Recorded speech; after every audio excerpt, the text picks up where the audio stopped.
Nabi SAW sembahyang 5 kali sehari semalam di belakang hampir ribuan para sahabat untuk tempoh sekurang-kurangnya 10 tahun di Madinah. Tidak ada sekali pun, tidak ada satu riwayat pun yang sahih yang bagi tahu kepada kita bahawa Nabi pernah angkat tangan berdoa secara kuat lepas sembahyang fardu dan diaminkan oleh para sahabat. Tiada doa secara berjemaah selepas salat. Tidak ada asas, tidak ada riwayat yang sahih yang menunjukkan bahawa Nabi buat macam tu.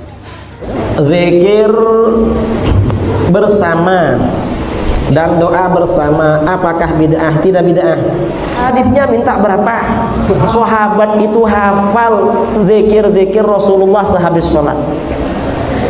Mengapa para sahabat itu hafal? Karena Rasulullah zikirnya nyaring. Ya coba berfikirlah sedikit. Pernah ada yang mengamalkan secara khusus ya, doa dihubungkan dengan sholat 5 waktu. Jadi selesai kita berzikir, selesai kita astagfirullah 3 kali, Allahumma antas salam, terus baca subhanallah, alhamdulillah, Allahu akbar, kemudian baca ayat kursi, kemudian baca qul huwallahu ahad, qul a'udzu bil falaq, qul a'udzu bin nas, kemudian kita mau berdoa, silahkan. Jumhur ulama, mayoritas ulama membolehkan, menyatakan disunnahkan. Bukan sudah sekedar bolehkan, menyatakan disunnahkan. Artinya jika seorang setelah Assalamualaikum warahmatullahi wabarakatuh kemudian dia ingin berdoa, boleh. Bahkan disunnahkan, Rasulullah SAW menganjurkan untuk berdoa. Rasulullah yang mengatakan aku cinta kepadamu, dahsyat. Kul, katakanlah wahai Mu'adz, dubura kulli salatin, setiap habis salat, Allahumma a'inni ala dzikrik wa syukri wa husni ibadatik. Setiap habis salat kau baca Allahumma a'inni ala dzikrik wa syukri wa husni ibadatik. Ini menunjukkan bahwa zikir setelah salat itu ada. Pernahkah para sahabat selesai salat memimpin salat Abu Bakar As-Siddiq radhiyallahu taala anhu, atau Umar, atau Utsman, atau Ali, atau Abdullah bin Mas'ud dan lain-lain sahabat radhiyallahu anhum, selesai salat mereka sebagai imam, mereka memimpin zikir bersama, berdoa, memimpin doa, kemudian habis itu selesai itu berdiri memutari bersalaman-salaman sambil berteriak suara keras mengucapkan selawat-selawat. Itu agamanya para sahabat. Kita yakin itu bukan dari Islam. Kedua-dua ini adalah amalan yang sangat afdal, zikir dan doa. Inilah sunnah Nabi sallallahu alaihi wasallam, berzikir dan berdoa. Ini pertanyaan yang tak pernah ditanyakan kalangan salaf. Kata-kata pernahkah Rasul melakukannya? Itu perlu dikaji. Nanti kita kaji. Judulnya, pernahkah Rasul melakukannya? Habis adzan ya diam, gak usah baca pujian, gak boleh. Mungkin Anda pernah mendengar seperti itu. Tapi ya sesungguhnya lah, kalau boleh pilih sebenarnya tidak pujian itu lebih enak ya. Lebih tidak ada masalah gitu loh. Kalau ada pujian itu ada masalah. Toh pujian ini dalilnya bukan dalil syar'i ya, tapi dalil ya dakwah ya, dalil dari Wali Songo. Terus terang, zaman dulu orang di sini dulu belum mau ke masjid, atau gini, maunya ke masjid itu karena nonton kelonengan. Ini bisa kita pastikan bahwasanya praktek seperti ini tidak dilakukan oleh kaum muslimin, sehingga jangan disebut ijma kaum muslimin. Terus kalau kemudian mengganggu orang yang sholat, maka itu bagian dari yang disampaikan oleh Nabi agar jangan dibaca. Begitu waktunya qomat, dia keluar tukang senandung tadi, ternyata rambutnya sebelahnya merah, sebelahnya ya. Salam seorang-seorang ya.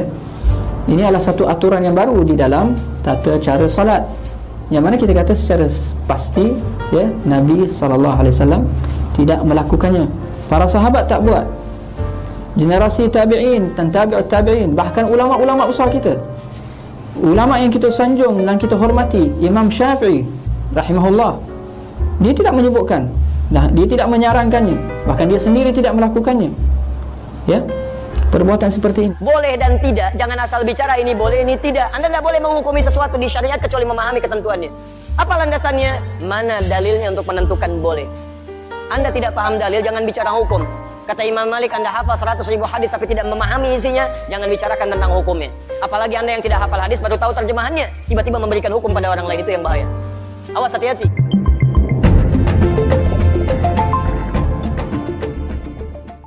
Nabi SAW sembahyang 5 kali sehari semalam di belakang hampir ribuan para sahabat untuk tempoh sekurang-kurangnya 10 tahun di Madinah. Tidak ada sekali pun, tidak ada satu riwayat pun yang sahih yang bagi tahu kepada kita bahawa Nabi pernah angkat tangan berdoa secara kuat lepas sembahyang fardu dan diaminkan oleh para sahabat. Sedangkan sahabat riwayatkan kepada kita doa-doa zikir yang berlainan. Zikir rukuk, zikir sujud.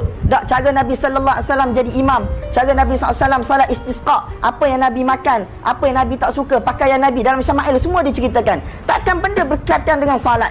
Tak, hak 5 kali sehari semalam yang dibuat oleh Nabi di hadapan ribuan para sahabat selama 10 tahun. Tidak ada satu riwayat yang sahih pun yang sampai kepada kita bahawasanya Nabi sallallahu alaihi wasallam buat demikian dengan cara yang sahih ataupun sarih. Adapun hadis Ibn Abbas radhiyallahu taala anhuma, dia kata kunna na'lamu inqida' as-salah fi ahdi Rasulullah sallallahu alaihi wasallam bitakbir, sesungguhnya kami tahu telah habisnya sembahyang pada zaman Nabi sallallahu alaihi wasallam bitakbir, dengannya laungan takbir. Tetapi hadis itu tidak jelas bagaimana takbir itu. Dia sebut takbir je, dia tak sebut pun benda lain. Doa dan seumpamanya, betul tak? Kita tak tahu bagaimana benda tu. Sebab tu para ulama tidak beramal dengan hadis tersebut. Kalau tuan-tuan baca dalam Fathul Bari ketika mana mensyarahkan hadis tu, Ibn Hajar rahmatullahi alaih bawa beberapa pendapat ulama, tetapi tidak ada seorang pun di kalangan mereka yang kata bahawasanya oh itu tanya Nabi berdoa, angkat tangan, sahabat aminkan dan seumpamanya. Sebab bit takbir, hadis tersebut bit takbir. Sekali lah patut kalau nak amalkan.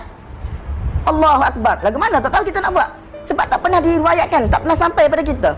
Ustaz-ustaz kita tak pernah ajar. Lagu mana bit takbir tu? Tuan-tuan tengok Fathul Bari dalam masalah ni. Sebab takbir ni, Ibn Hajar kata, biasanya ketika mana nak perang sahaja. Wallahu ta'ala alam. Kalau tuan-tuan nak amal hadis tu, nak amal lagu mana? Lepas Assalamualaikum, Assalamualaikum, takbir. Gitu kan lagu mana? Saya tak tahu nak amal hadis tu macam mana. Sebab ulama tidak perincikan. Pada 3 kurun yang pertama, benda tu tidak diketahui. Kalaulah ada, nescaya akan dinukilkan kepada kita secara jelas.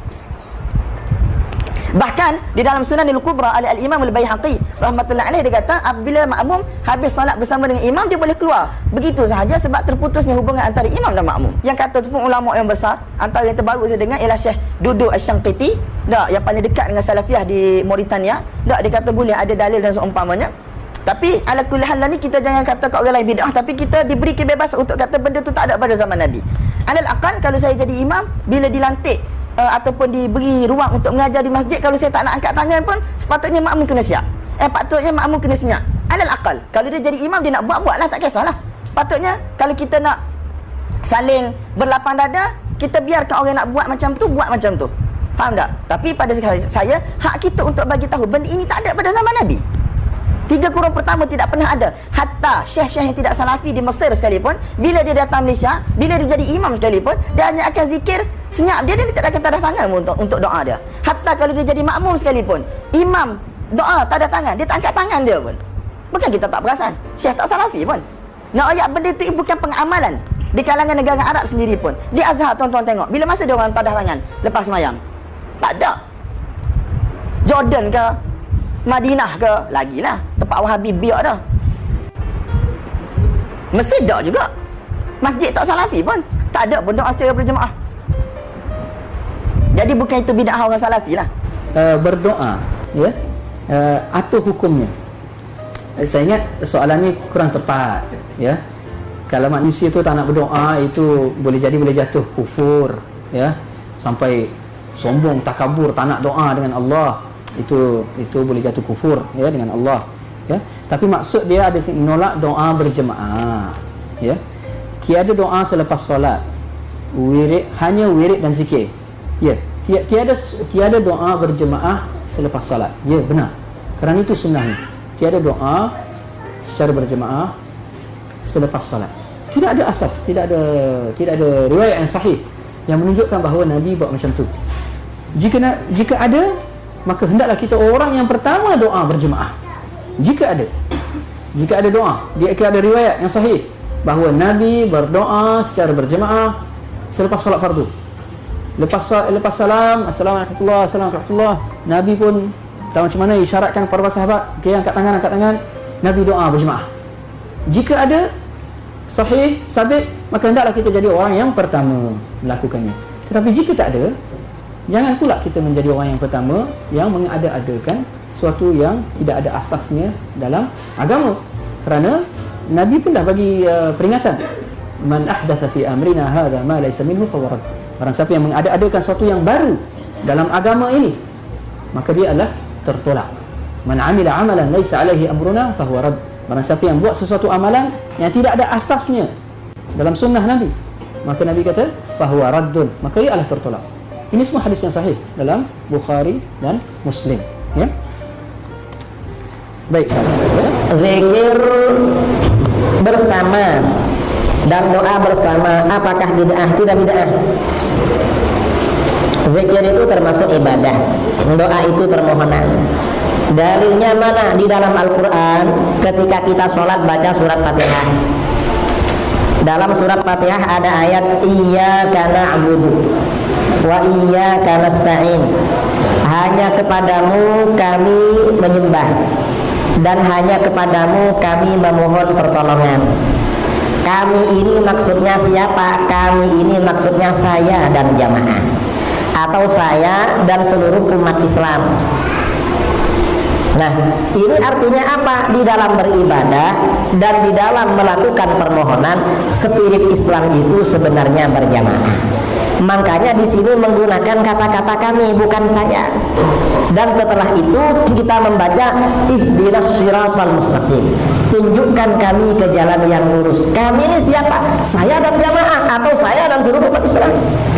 Jadi spirit ibadah dan permohonan atau doa itu berjamaah. Itu pertama. Yang kedua, di dalam Al-Quran juga, setelah Nabi Musa berdoa kepada Allah agar Allah menghancurkan Raja Fir'aun dan tentaranya, lalu Allah berfirman, qad ujibat da'watukuma fastaqima. Benar-benar dikabulkan permohonan kamu berdua, maka lakukanlah perbuatan yang lurus. Kata para ulama salaf, ini yang berdoa Nabi Musa. Tetapi yang dikabulkan kok dua orang, Nabi Musa dan Nabi Harun. Kata ulama salaf, berarti ini da'a Musa wa ammana Harun. Nabi Musa yang berdoa kepada Allah, Nabi Harun membaca amin. Doa bersama berarti ajaran Al-Quran. Masa ajaran Al-Quran bid'ah? Betul? Nah, karena spirit Al-Quran seperti itu, maka Rasulullah SAW juga menganjurkan doa bersama. Dalam hadis riwayat Imam At-Tabarani dan Al-Hakim, ini oleh para ulama dikatakan sahih. Rasulullah SAW bersabda, ya, la yajtami'u qaumun muslimun fayada'u ba'dun wa yu'minul ba'dul akhar illa istajaba Allahu du'a'ahum. Tidaklah berkumpul orang-orang Islam lalu sebagian membaca doa, yang lain membaca amin, kecuali Allah kabulkan doa mereka. Ini artinya apa? Motivasi agar kita doa bersama. Karena doa bersama termasuk tata cara doa agar doa cepat dikabulkan. Berarti doa bersama hukumnya sunnah. Ini doa bersama. Dzikir dan doa sama. Rasulullah itu habis sholat zikirnya nyaring, gak pelan. Dalam hadis riwayat Muslim, sahih ya, sudah Muslim ini. Riwayat Imam Asy-Syafi'i dalam kitab Al-Um, riwayat Imam At-Tabrani, riwayat Imam Al-Baihaqi dari Abdullah bin Zubair radhiyallahu anhu. Abdullah bin Zubair berkata, kana Rasulullah sallallahu alaihi wasallam idza sallama min salatihi yaqul bi shawtil a'la la ilaha illallah wahdahu la syarikalah. Rasulullah sallallahu alaihi wasallam apabila mengucapkan salam dari sholatnya, maka Rasulullah berkata-kata dengan suara yang paling nyaring, suara yang paling keras, la ilaha illallah wahdahu la syarikalah. Ini zikir nyaring. Jadi Rasulullah ketika menjadi imam zikirnya paling nyaring. Ini hadisnya sahih riwayat Muslim. Begitu hadis ini disampaikan, orang yang anti zikir nyaring, zikir berjamaah bilang, oh kalau begitu imamnya gak apa-apa nyaring, tapi imam kamu gak nyaring. Lalu terus jamaahnya gak boleh nyaring. Kenapa gak boleh nyaring? Bid'ah, gak ada dalil. Loh, kok bisa bid'ah? Para sahabat kalau zikir habis sholat nyaring. Apakah ada hadisnya? Hadisnya minta berapa? Apakah hadisnya sahih? Paling sahih. Karena hadis ini riwayatnya Bukhari, Muslim, Abu Dawud, Tirmidzi, Nasai, Ibnu Majah, Ahmad, kemudian At-Tabrani, Ibnu Hibban, Ibnu Khuzaimah, Al-Hakim, semuanya meriwayatkan. Ibnu Abbas radhiyallahu anhu berkata, "Inna raf'as shaut bidzikri hina yansharifun nas minal maktubah kana ala ahdi Nabi sallallahu alaihi wasallam." Sesungguhnya mengeraskan suara dengan zikir ketika orang-orang selesai sholat 5 waktu itu berlaku pada masa Rasulullah sallallahu alaihi wasallam. Artinya apa? Para sahabat masa Rasulullah setelah sholat maktubah zikirnya suara nyaring, berarti zikir berjamaah. Begitu disampaikan mereka cari alasan lagi. Ya kalau begitu nggak apa-apa lah nyaring. Cuma yang dibaca nggak boleh seragam. Yang dibaca harus beda-beda. Nah, kenapa? Apa bedanya seragam dan enggak? Oh yang penting zikir kan. Loh kenapa kalau seragam? Gak ada dalil katanya. Loh kok bisa gak ada dalil? Para sahabat itu hafal zikir-zikir Rasulullah sehabis sholat. Mengapa para sahabat itu hafal? Karena Rasulullah zikirnya nyaring. Itu yang pertama. Yang kedua, berarti para sahabat ikut zikirnya Rasulullah. Coba para sahabat zikirnya nyaring, Rasulullah nyaring, lalu yang dibaca beda-beda. Kira-kira sahabat tahu nggak bacaan Rasulullah? Ya nggak tahu kalau bacanya beda-beda. Makanya bacaan zikir Rasulullah diriwayatkan di dalam kitab-kitab hadis. Ya coba berpikirlah sedikit. Nggak mau mikir sedikit-sedikit bid'ah. Yang bid'ah itu yang ada di kafe, ada di karaoke itu bid'ah namanya. Kalau yang di masjid jangan dibid'ahkan. Orang beribadah kok dibid'ahkan. Ini masalah zikir ya, saya kira jelas. Malah pendapat ulama-ulama kita sekarang menyebutkan tentang tidak adanya riwayat yang sahih menyebutkan ada doa ya khusus setelah sholat fardu. Makanya para ulama yang faham dengan sunnah tidak pernah ada yang mengamalkan secara khusus ya doa dihubungkan dengan sholat 5 waktu. Beda kalau sholat sunnah dan tidak secara khusus ya, tidak secara khusus. Tapi kalau secara khusus dipaketkan sama dengan zikir habis sholat, maka itu ulama mengatakan tidak boleh karena tidak ada dalilnya. Gak pernah disebutkan Nabi SAW itu berdoa. Bahkan dalam banyak hadis Bukhari disebutkan Nabi SAW sering kali selesai berzikir langsung berdiri. Memang begitu sunnahnya, langsung berdiri. Lalu beliau menunggu di pintu gerbang masjid untuk menunggu kalau ada sahabat yang punya keluhan atau ingin atau punya hajat dengan beliau atau ingin konsultasi dengan beliau. Makanya dianjurkan untuk tidak membaca doa secara khusus habis sholat 5 waktu. Tapi habis sholat sunnah boleh saja. Hajat kapan perlu lagi jalan butuh hajat sesuatu dengan Allah langsung sampaikan. Ikutkan tahmid dan salawat lalu sampaikan hajat anda. Jadi ini jangan sampai ada difahamin bahwasanya oh kalau begitu ustadz ini menganggap doa tidak perlu. Bukan tidak perlu. Menempatkan pada tempatnya, gitu kan? Ini yang mesti difahamin. Bahkan para ulama sunni kita yang sudah faham tentang masalah ini, mereka di mana saja berdoa. Ya, lagi di mobil, lagi kebetulan ada orang tabrakan, dia berdoa kepada Allah, ya Allah jangan sampai kena cobaan ini kepada saya. Atau ada orang meninggal, ya Allah ampunilah. Atau ada orang belum tutup aurat, ya Allah berikanlah hidayah dia dan orang yang seperti dia. Itu kan berdoa terus namanya, gitu kan? Jadi masalahnya di sini karena Nabi SAW tidak pernah contohkan berdoa secara khusus habis 5 waktu sholat yang wajib, maka dianjurkan untuk tidak melakukannya. Kalau darurat punya hajat, baik lakukanlah doa itu setelah sholat sunnah, lebih aman. Gitu kan? Jadi tidak diikat dengan habis sholat wajib karena sholat wajib ini sholat yang diwajibkan. Artinya zikir pun setelahnya itu dikhususkan oleh Nabi SAW. Selesai sholat, apakah berdoa atau berzikir? Ada sebuah hadis yang sahih yang mengatakan di antara waktu mustajab itu adalah fi duburi al-fara'id atau fi duburi as-salawat al-maktubah. Di duburnya, penghujungnya sholat wajib itu ada doa mustajab. Menentukan kalimat dubur ini jamaah terjadi perbedaan pendapat. Apakah di penghujung sholat sebelum salam atau selesai salam? Yang berpendapat bahwasanya itu sebelum salam. Jadi selesai baca salawat buat Nabi alaihi salatu wassalam mengatakan innaka hamidum majid, itu doa sebelum salam.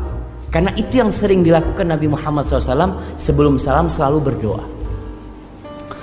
Pendapat kedua mengatakan ya selesai sholat memang. Jadi selesai kita berzikir, selesai kita astagfirullah 3 kali, Allahumma antas salam, terus baca subhanallah, alhamdulillah, Allahu akbar, kemudian baca ayat kursi, kemudian baca qul huwallahu ahad, qul a'udzu bil falaq, qul a'udzu bin nas, kemudian kita mau berdoa, silahkan. Jadi namun Nabi SAW tidak memimpin doa berjamaah selesai sholat.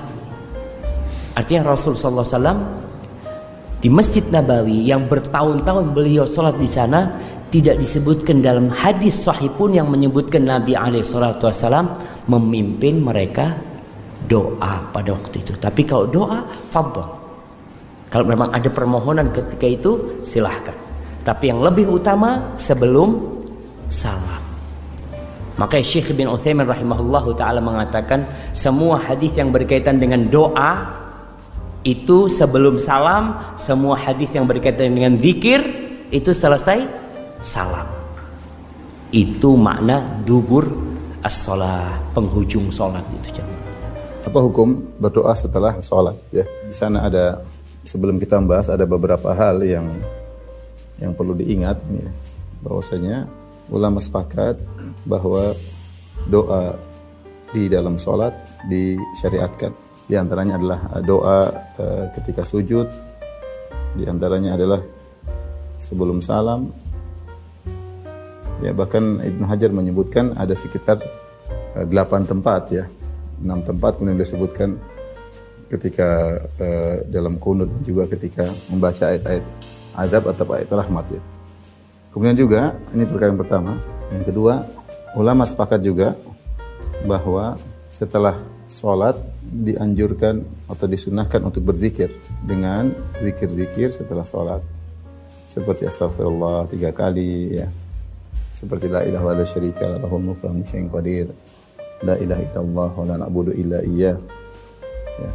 Kemudian lahu ni'matu wa lahul fadlu wa lahu tsana'ul hasan, tahlil dan tasbih 33 kali, tahmid 33 kali. Ini semua disepakati oleh para ulama disunahkannya. Ini perkara yang berikutnya juga, ulama juga sepakat bahwa setelah zikir salat boleh berdoa. Ini bahkan disebut oleh Ibnu Qayyim dalam Zadul Ma'ad ya. Jadi maksudnya jika seorang setelah salat kemudian dia berzikir, setelah berzikir dia ingin berdoa, maka ini juga tidak ada masalah ya. Dan ini juga dibolehkan oleh Syekh bin Baz. Saya tidak menemukan ulama yang melarangnya. Ya. Kemudian perkara berikutnya juga yang perlu disepakati, yang perlu diingat bahwasanya ulama sepakat tidak ada dalil yang menunjukkan Rasulullah SAW dan para sahabat setelah sholat zikir berjamaah. Tidak ada dalil yang tegas akan hal ini. Tidak ada. Baik. Ini semua pembahasan-pembahasan yang perlu kita ingat sebelum kita masuk dalam masalah yang dipresiden oleh para ulama. Ya. Jadi ulama sepakat bahwa doa dalam sholat boleh, jelas. Ya. Ulama juga sepakat setelah sholat ada zikir-zikir yang disunahkan untuk dibaca. Kemudian juga ulama sepakat, saya tidak tahu ada yang melarang bahwasanya kalau seorang setelah sholat kemudian berzikir dia ingin berdoa, silahkan. Setelah berzikir dia ingin berdoa, diperbolehkan. Ya meskipun tidak dikatakan sunnah bahwasanya harus setelah berzikir berdoa, tidak, tapi boleh berdoa setelah berzikir. Kemudian juga ulama sepakat bahwa tidak ada dalil yang tegas yang menunjukkan bahwasanya Rasulullah SAW dan para sahabat ketika setelah sholat kemudian mereka berzikir berjamaah. Seandainya kalau ini ada, tentu akan diriwayatkan secara banyak ya, karena ini perkara yang menarik perhatian.